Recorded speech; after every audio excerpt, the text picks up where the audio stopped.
tugas dari mata kuliah jaringan syaraf tiruan. Pertama-tama saya ingin minta maaf karena saya hanya mampu menyelesaikan program Excel-nya saja. Nah, di dalam soal saya yang berkodekan soal B, di mana soalnya merupakan penyelesaian untuk menggunakan metode learning vector quantization. Nah, di mana terdapat 10 data yang akan merupakan data latihnya, namun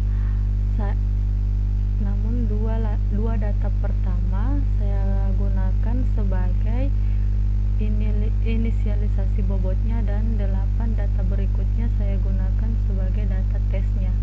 Nah, langsung saja untuk penggunaan rumusnya sesuai dengan algoritma learning vector quantization, di mana untuk learning vektornya itu pertama sudah diberikan dengan nilai 0,04. Jadi untuk mencari bobot pertamanya itu kita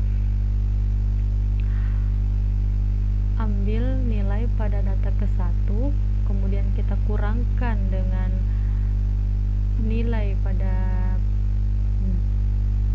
inisialisasi bobotnya yaitu 1, kemudian dipangkatkan dengan 2, begitu seterusnya sampai semua data masuk ke dalam rumus ini.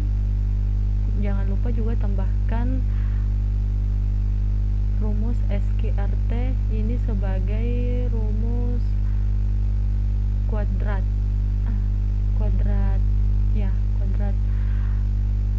kemudian kita jumlahkan dan hasilnya seperti ini. Nah, begitu juga untuk bobot kedua, di mana kita ambil data 1 kemudian dikurangkan dengan nilai data pada inisialisasi bobot kedua, kemudian dipangkatkan dengan 2, kemudian ditambah dengan data kedua dari data pertama, kemudian dikurangkan dengan inisialisasi bobot kedua juga. Nah, begitu seterusnya sehingga hasilnya seperti ini. Nah, kemudian kita lihat, kita ingin mencari bobot ke-1 barunya. Nah, kita gunakan rumus yang dimana jika bobot ke-1 itu lebih kecil atau sama dengan bobot kedua, maka kita akan mencari bobot W11 barunya menggunakan rumus W11 sebelumnya ditambah dengan nilai learning vektornya, kemudian dikalikan dengan nilai data pertama, kemudian dikurangkan dengan nilai W11 sebelumnya yang dimana itu bernilai 1. Nah, maka hasilnya akan menjadi 1. Nah, begitupun juga pada bobot ke-1 baru yaitu W12 nya, dimana bobot ke-1 apabila jika bobot ke-1 ini lebih kecil atau sama dengan bobot kedua, maka nilai pada data sebelumnya akan ditambahkan dengan learning vector, kemudian dikalikan dengan data kedua pada data pertamanya. kedua pada data pertamanya, kemudian dikurangkan dengan nilai pada W12 sebelumnya, maka hasilnya seperti ini. Nah, begitu juga pada untuk mencari W13, W14, W15 dan W16 nya menggunakan rumus yang sama. Kemudian untuk bobot keduanya juga seperti itu, tapi bedanya di sini jika karena ini bobot kedua, maka kita akan memperhatikan nilai pada bobot keduanya. Jadi kita pakai rumus yang dimana jika bobot kedua lebih kecil daripada bobot pertama, maka yang akan dijumlahkan itu W21 sebelumnya, kemudian ditambahkan dengan learning vektornya, kemudian dikalikan dengan data pertama pada nilai pertama pada data kedua, kemudian dikurangkan dengan nilai W21 sebelumnya, dan hasilnya juga akan terlihat ketika di interna. Begitu juga dengan W22, W23, W24 dan W25 serta W26 nya. Begitu seterusnya, dan apabila kita telah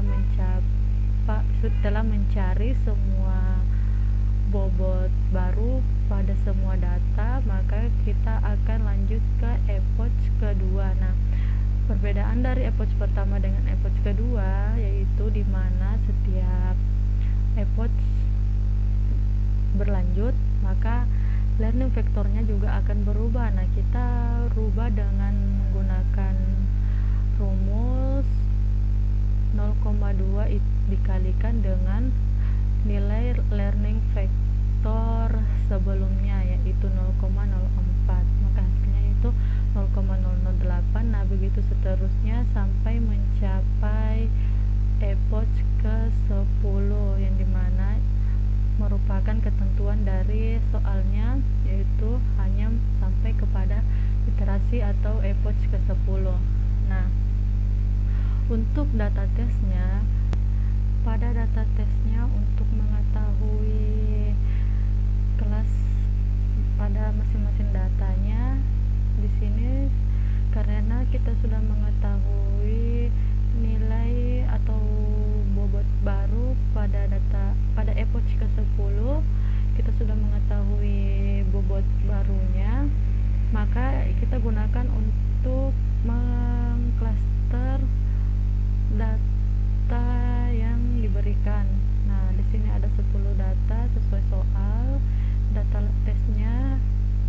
Kemudian saya gunakan untuk mengetahui kelasnya, maka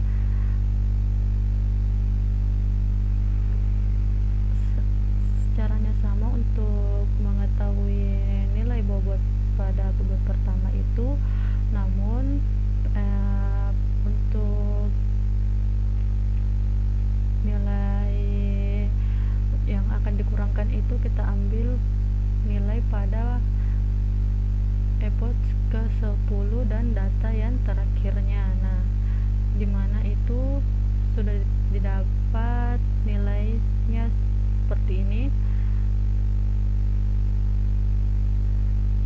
Nah, kemudian kita pangkat 2, kemudian ditambah dengan data keduanya juga, nilai kedua pada data ke-1-nya, kemudian dikurangkan dengan W12 nya. Nah, begitu seterusnya sehingga hasilnya seperti ini. Nah, pada bobot kedua juga seperti itu. Kemudian jika nilainya sudah ditemukan, maka kita ingin mengetahui apakah data pertama ini masuk ke kelas apa. Nah, caranya kita gunakan rumus, yaitu jika bobot ke-1 lebih kecil atau sama dengan bobot kedua, maka nilainya akan bernilai 1, yaitu kelas 1 artinya. Nah, tapi apabila bobot kedua itu lebih kecil atau sama dengan bobot pertama, maka nilainya 2 atau termasuk pada kelas kedua. Maka ketika di enter, dia akan menghasilkan kelas pertama. Nah, begitu semua untuk semua datanya.